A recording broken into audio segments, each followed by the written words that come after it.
Hello, আসসালামু আলাইকুম। BD ইলেকট্রিশিয়ানের পক্ষ থেকে সবাইকে স্বাগতম। আশা করি সবাই ভালো আছেন।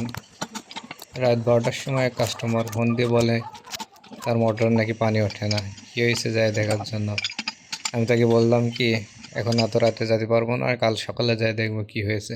সকালে যায় দেখি কি কলের গোড়া থেকে মোটরের যে চেক লাগান থেকে তার এখানে ওই নিপিল ভেঙে গেছে। এমনভাবে ভাঙছে সে নিপিল সেই চেক বলের সাথে আটকে রয়েছে, এমন অবস্থা।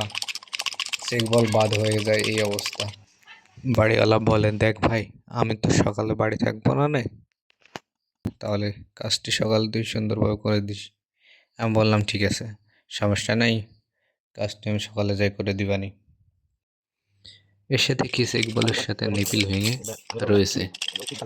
যেহেতু বাড়িওয়ালা বলেছে আমি থাকবো না নে, তুই সুন্দর করে কাজটি করে দিস, যা লাগে লাগাস, পরে আমাকে বলিস, আমি কত টাকা খরচ হয়েছে আমি তোকে দিয়ে দিবানি।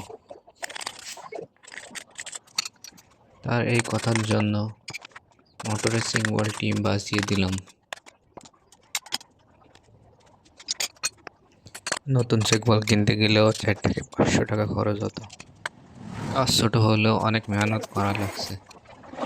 কাজটি কেমন হয়েছে জানাবেন। ওকে, বাই। সবাই সুস্থ থাকবেন, ভালো থাকবেন। সবাইকে ধন্যবাদ। আল্লাহ হাফেজ।